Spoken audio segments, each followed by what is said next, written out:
Khadija Mastoor, a prolific Urdu fiction writer and novelist, was born on the 11th of December 1927 in Balsar, Bareilly.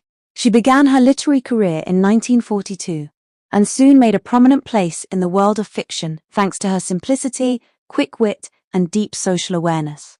Her early collections of fiction, Kheel and Bohar, had come to the fore even before the formation of Pakistan. After moving to Lahore with her family in 1947, her literary journey took a further turn. Here, her three other collections of fiction, Chand Roz Aur, Thaikhara, and Thandamitha Pani, were published. Along with this, she also wrote two masterpiece novels, Angan and Zaman. Angan is considered one of the leading novels in Urdu, for which she was awarded the prestigious Adamji Literary Award in 1962. Later, her last collection of fiction, Thandamitha Pani, was also awarded the Hijra Award by the Pakistan Academy of Letters. Khadija Mastoor belonged to a renowned scholarly and literary family.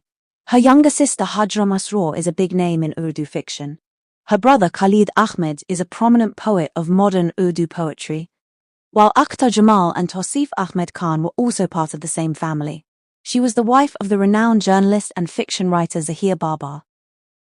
The deep devotion of this family to the renowned writer Ahmed Nadim Kazmi can be gauged from the fact that in the early period, Khadija and Khadija became his virtual sisters through correspondence, and after his arrival in Lahore, Kazmi Sahib proved to be the guardian of the entire family. He even got Khadija married to his nephew Zahir Babar. This great writer, who gave immortal creations to Urdu fiction, died in London on July 26, 1982, and was buried in the cemetery in the Gulberg area of Lahore.